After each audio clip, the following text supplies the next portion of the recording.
Assalamualaikum warahmatullahi ta'ala wabarakatuh. Ahlan wa sahlan wa marhaban sahabat Al-Quran dimanapun berada. Alhamdulillah, kembali lagi bersama kami di Ngaji Yufi atau Yufi Mengaji Quran. InsyaAllah pada kali ini kita akan belajar bersama-sama beberapa hukum tajwid pada surah Al-Baqarah ayat 115. Mudah-mudahan membantu teman-teman di dalam belajar Al-Quran lebih baik dan juga sesuai dengan kaidah tajwid, sehingga kita memahami beberapa hukum kaidah yang kita akan bahas pada ayat ini.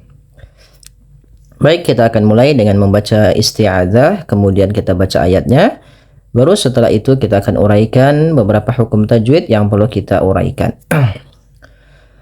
أعوذ بالله من الشيطان الرجيم ولله المشرق والمغرب فأينما تولوا فثم وجه الله إن الله wasi'un alim. Baik ikhwati fillah, kita perhatikan pada lafal Allah. Bila lafal Allah didahului dengan huruf berharakat kasrah, maka lafal Allah dibaca dengan tipis lamnya, tidak dibaca walillah, tapi dibaca dengan walillahil masyriq wal maghrib. Kemudian teman-teman, pada lafal al-masyriqu, dalam lafal shinnya ini kita baca dengan huruf shin, ya, jangan dibaca dengan shin, jangan walillahil masriqu, tapi dia masyriqu. Ya, terdengar ada tambahan bunyi sy kalau dalam bahasa kita. Tapi alangkah baiknya ketika kita memahami makhraj daripada huruf shin itu sendiri. Makhraj huruf shin dikeluarkan dari tengah lidah kita, maka ash dan sin memiliki salah satu sifat, yaitu tafasyi. Tafasyi artinya intisyarus sauti fil fam, menyebarnya suara di mulut, ya. Walillahil masyriq wal maghrib.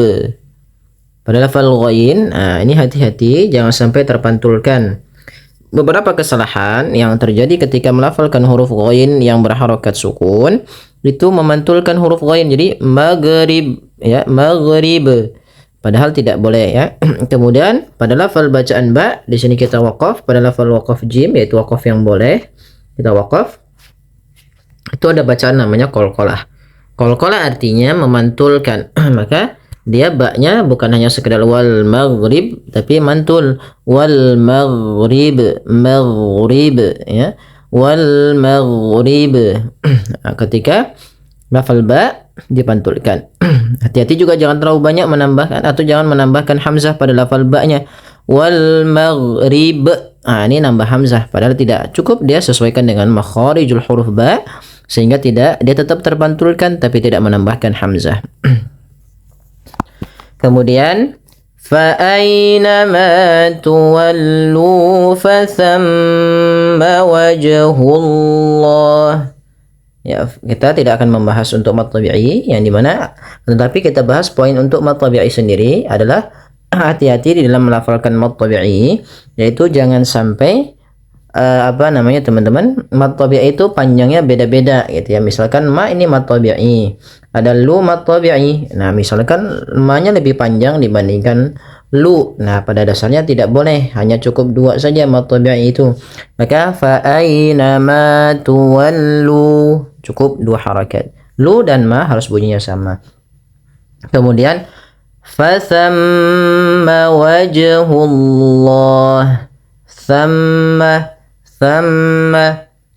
Di sini ada sa, hati-hati jangan terbaca dengan fasamma, ya. Kadangkala kita terlupa membaca sa diganti dengan sin, ya, fasamma, padahal dia fasamma sa, ya, fasamma.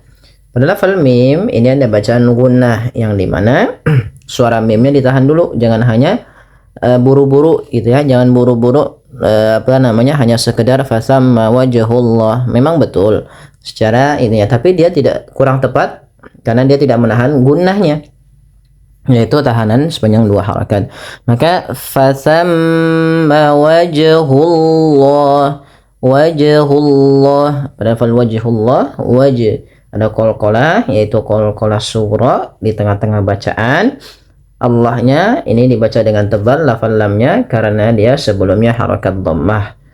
Yang dimana ketika kita waqaf pada lafal wajhullah ini juga kita bisa hukumi dengan mad arid disukun, mad yang terjadi ketika bertemu dengan huruf yang dimatikan atau huruf sukun, tapi sukunnya sukun arid, yaitu sukun karena waqaf.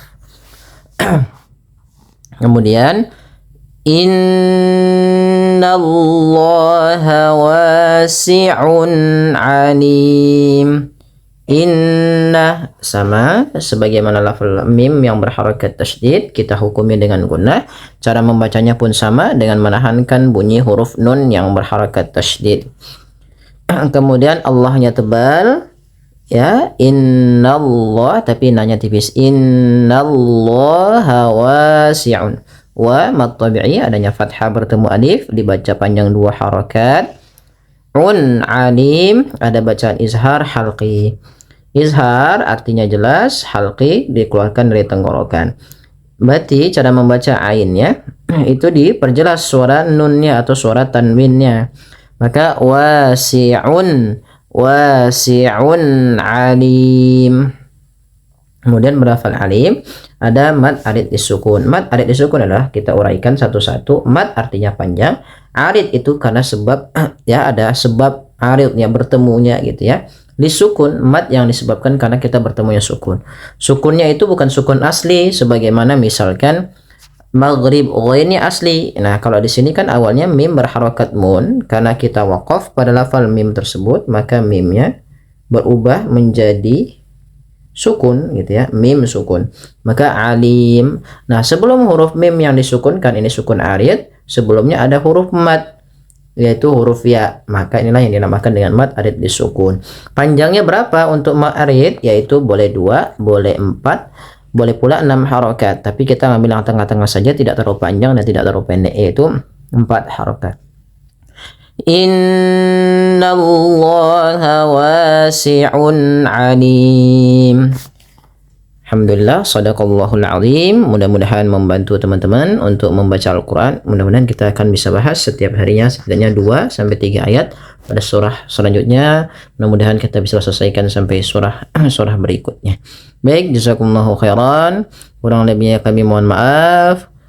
Wabillahi taufiq. Wassalamualaikum warahmatullahi wabarakatuh.